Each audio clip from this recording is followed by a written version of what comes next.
পাতার বড়া ভাজা হয়ে গেছে আর কতটা মুচমুচে হয়েছে আপনাদেরকে আমি দেখাচ্ছি। এই যে দেখুন, আওয়াজটা শুনে হয়তো বুঝতেই পারছেন। এগুলো আপনারা এভাবে বানিয়ে খাবেন, দারুণ লাগে। এটা যদি আপনারা ঝাল কম দিয়ে বানান তাহলে বাচ্চারাও কিন্তু খুব ভালোবেসে খাবে, এতটাই টেস্টি হয়। নমস্কার বন্ধুরা, লাউ পাতার রেসিপি তো অনেক করে খেয়েছেন, কিন্তু আজকে আমরা যে রেসিপিটা করব এটাও একবার করে খেয়ে দেখুন, ভালো লাগবে। সবার প্রথমে এখানে আমি লাউ পাতা নিয়েছি, আর দেখুন এরকম কচি দেখে লাউ পাতাগুলো নিয়েছি। আর পাতাগুলোকে আমি আগে থেকেই ভালো করে ঝেড়ে বেছে ভালো করে ধুয়ে নিয়েছি। এখন এগুলোকে কুচি কুচি করে কেটে নেব। একটা বটি নিয়ে নিলাম, আমি বটি দিয়েই কেটে নেব। আপনারা আপনাদের সুবিধা অনুযায়ী যেটা দিয়ে ইচ্ছে করলে ছুরি বটি যেটা দিয়ে পারবেন কেটে নেবেন। এটাকে ভালো করে মুড়ে নিলাম, এই যে ঠিক এরকম করে নিয়ে নেব। এবার যতটুকু পারবো একদম ঝিরিঝিরি করে কেটে নেব।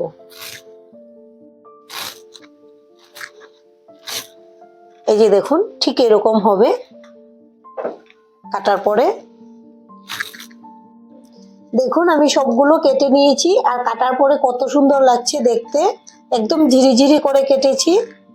আর এখানে আমি নিয়েছি আতপ চাল, এই চালগুলোকে আমি 1 ঘন্টা আগে ধুয়ে জলে ভিজিয়ে রেখেছিলাম। আমি চালগুলোকে বেটে নিয়েছি শিলপাটাতে। এখন আমি লাউ পাতাতে দিয়ে দেব পেঁয়াজ কুচি। পেঁয়াজগুলো একটু ভেঙে ভেঙে দেব, এই যে একটু আলাদা করে দিয়ে দিচ্ছি। আর এখানে দেব কাঁচা লঙ্কা কুচি, ইচ্ছে করলে আপনারা কিন্তু চাল বাটার সঙ্গে বেটেও দিতে পারেন। আর ঝালটা আপনারা আপনাদের স্বাদ অনুযায়ী কমিয়ে বাড়িয়ে নিতে পারেন।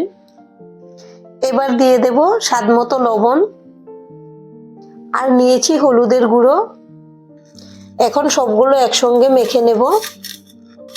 যদিও এই রান্নাটা একটা খুবই সিম্পল রান্না, তবুও খেতে কিন্তু খুবই ভালো হয়। গরম গরম ডাল ভাতের সঙ্গে পরিবেশন করলে আর কিছুই লাগবে না, এতটাই টেস্টি হয়। এভাবে একটু মেখে নিলে লাউ পাতাগুলো নরম হয়ে যাবে। ভালো করে মেখে নিয়েছি, এবার আমি দিয়ে দেব চাল বাটা।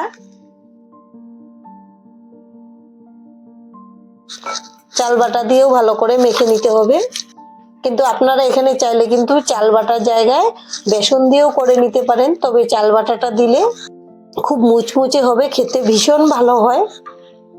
যারা বেশি মুচমুচে পছন্দ করেন তারা চাল বাটা দিয়েই করবেন, বা বাজার থেকে যে শুকনো চালের গুঁড়িটা পাওয়া যায় এটা দিয়েও করে নিতে পারেন। দেখুন খুব ভালো করে মেখে নিয়েছি। এখন গ্যাসে একটা কড়াই বসিয়েছি আর দিয়েছি সাদা তেল। তেলটাকে প্রথমে খুব ভালো করে গরম করে নেব। তেলটা ভালো করে গরম করে নিয়েছি। এখন আমি এই যে এখান থেকে অল্প অল্প করে নেব আর বড়াগুলো দিয়ে দেব। এই যে এভাবে একটু গোল গোল করে নিচ্ছি যেন দেখতে ভালো লাগে। এই যে দেখুন ঠিক এভাবে আমি গোল করে নিচ্ছি। আর আপনারা ইচ্ছে করলে আর একটু বড় করেও দিতে পারেন বা একটু ছোট করেও দিতে পারেন, যেভাবে ভালো লাগে দিয়ে দেবেন। এই যে প্রত্যেকটা এভাবে গোল করে দিয়ে দেব। আর আমাদের এই রেসিপিটা দেখে যদি আপনাদের ভালো লাগে একটা লাইক দিয়ে দেবেন। আপনাদের একটা লাইক আমাদেরকে অনেক উৎসাহ দেয় নতুন নতুন ভিডিও বানাতে। আর আমাদের পাশে থেকে চ্যানেলটিকে সাবস্ক্রাইব করে নেওয়ার জন্য অনুরোধ রইল। কড়াইতে যতগুলো ধরবে আমি দিয়ে দেব। এখন একটু কড়াইটাকে এভাবে নেড়ে দেব যেন উপর থেকে তেলটা সবগুলো বড়ার গায়ে লাগে। যে দেখুন সবটাই কিন্তু ডুবে গেছে এখন এভাবে দেওয়ার জন্য।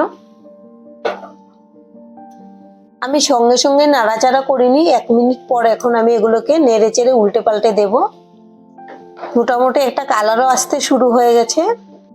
আর যে সাইডটা কম হবে আমি উল্টে উল্টে দেব, দেখে দেখে যেন সব দিক থেকে ভাজাটা সুন্দরভাবে হয়ে যায়।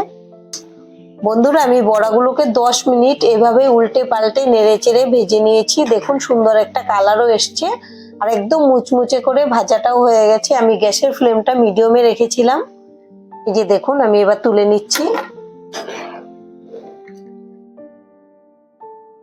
আপনারা শব্দটা শুনে হয়তো বুঝতেই পারছেন কতটা মুচমুচে হয়েছে। আর এইভাবেই সবগুলো ভেজে নেব। ঠিক একইভাবে এই যে এইভাবে গোল করে নিচ্ছি আর তেলের মধ্যে দিয়ে দেব।